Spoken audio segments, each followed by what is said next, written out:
the final heat of round number 2. Big Ezekiel Lau coming off momentum in Australia meets up with a crowd favorite in Wiggolly Dantas. Good morning, Gig Saliers, alongside Peter Mel for the call. We're loving our day here in Brazil. It is a Friday, 10:45 local time here as the Brazilian gets moving for his encounter. Of course, Wiggolly Dantas, that backhand we love so much, throwing so much water off the rail. And then Ezekiel Lau looking to do damage on his backhand. First left we've seen ridden in a little while. Looks like it had some opportunity though. He drifts the fins. Can he hang on? Disappears. Board comes out, but he does not. You know, it's hard to choose the right ones, and then 20 seconds to go you go on the first one, and then you see getting another one, just the second wave, and claiming it. I was like, whoa, is it the score? It's not the score. I only saw the last turn. Then yeah, it took a while to come the score, but yeah, I made it, so stoked. At Wiggolly Dantas at 23rd. Jumped up 11 slots in that final spot. In 9th place in Bells Beach. Let's stick with Wiggolly here. Deep bottom turn, big solid crack. That's going to have the judges' attention. Now second one, holds it together. Does this wave behave? It's tricky, and he holds it together, so that's a good stitch up. Now, the exchange is on. Zeke Lau, second wave of the set. Zeke squares it nicely, lovely fin release, little edge to it. Paraglider shadow moves above them here in the festive Saquarema beach scene, and a great exchange here as we move towards the 20-minute mark, Pete. Well, it feels like Wiggolly will be receiving the best score of the heat.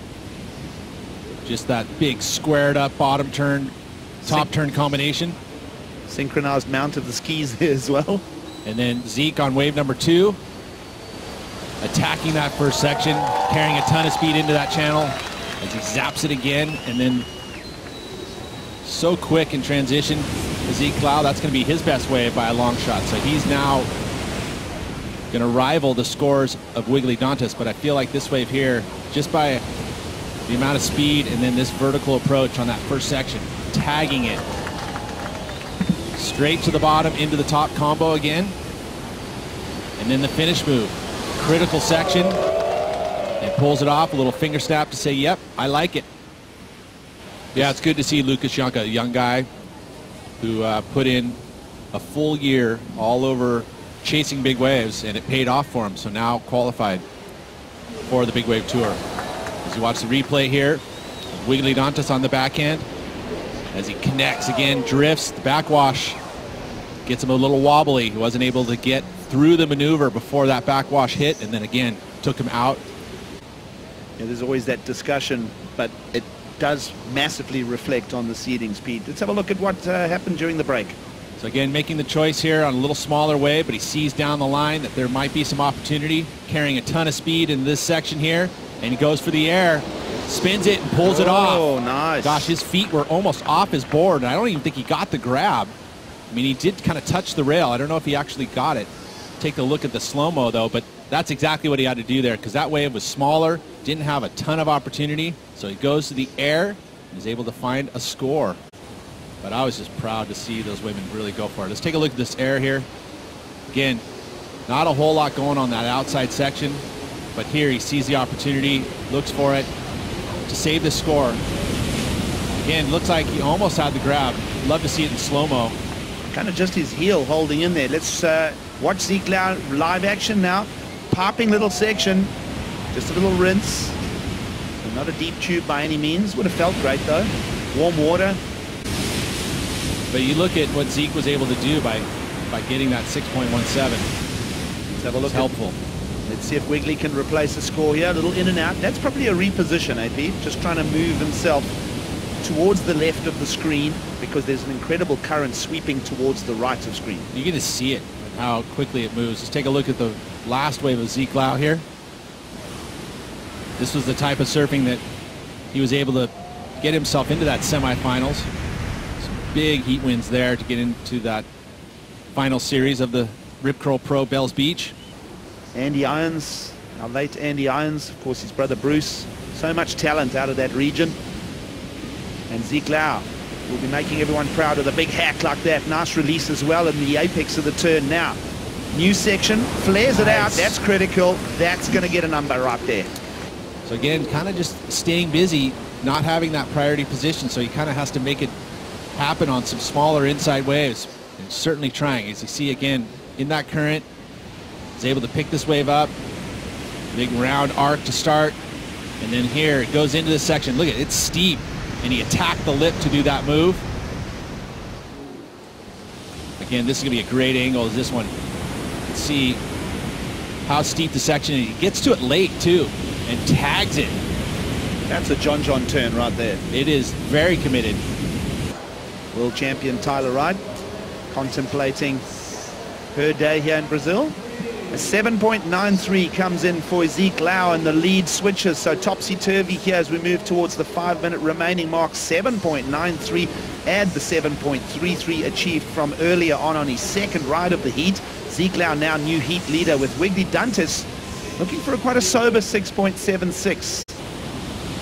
Now, critical moment in the heat. Right now plays out with 2:20 to go. Wiggolly Dantas holds priority, so he's power playing here. Backhand slash, buckets of water fly. Now, new section. This wave is whomping with the backwash. He'll hold through it. That inside rail guided him somehow.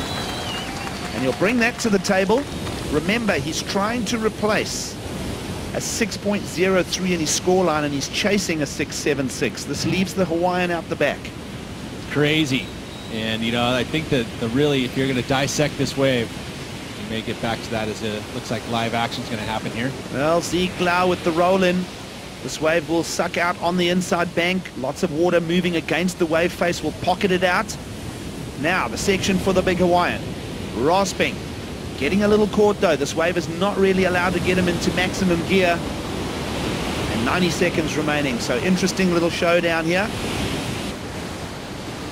You know, the one thing that was a little bit of a drawback for Wiggolly is that he wasn't able to just go top to bottom, top to bottom. That was a beautiful turn, but see, he had to wait to get to that second maneuver, you know, so that combination of major moves, you want to see those maneuvers linked together nicely. Although, again, that's what he does, though. He's able to throw so much water. The judges love seeing the water off the rail, and then the connection on that closeout was critical. He hit it with the backwash at the same time, so it made it even a little more challenging. Certainly that slow-mo makes it look a little bit more drama, right? Yeah, sure does. But the judges won't see it in slow-mo. You know, here, just that, each time he did his turns, although that one was nice, there was that backwash in there that kind of created a little bit of a hiccup. And he really didn't get the ability to have that finish thrown in for Ezekiel Lau. I don't think he's going to better his situation. Really, he's going to come down to this last wave of Wiggolly Dantas as you see the countdown happening. Well, Wiggolly, this wave is scoring. Not sure what's going to happen with it because he's caught it on the inside. So we're waiting for scores from the bigger exchange that we saw between the two athletes. This one will also have to get captured on the numbers scorecard. And, well, Ezekiel Lau is holding the lead. Gosh, for me, there's just a question mark. You know, I watched the replay now, and I just don't know. I mean, again, so is it a 7, really? Is that what it was? It was that first turn strong enough? I mean, it wasn't a super difficult turn, what he did, but he throws so much water that it's just like, it's a quality turn when he's able to do that. And that's the thing that Wiggolly's able to do. And again, the judge is taking a look now, having the courtesy of the end of the heat to be able to watch all the waves, literally the scoring waves, and do a comparison that way. So they're going all the way back now, Pete. This is the opening ride for, this is the 8.5 of Wiggolly Dantas as a reference point for the panel. Then you got to look at the 7.93, which again was the blowtail reverse. So, but he doesn't need that much, right? He doesn't need the 7.93. So the scores are going to come in. There it is. So numbers are in. It's a 7.1. It's enough. It's going to swing the heat by just the slimmest of margins. And you can see the crowd loves it. And so does Wiggolly. Saquarema erupts here. The Brazilian fans go mad. The requirement has been met. It's bumped Ezekiel Lau down into second. It's going to hand the big Hawaiian a 25th place finish here in Brazil. Stay with us. We're bringing in Kaiko and Potts as we transition to the women's Oi Rio Pro.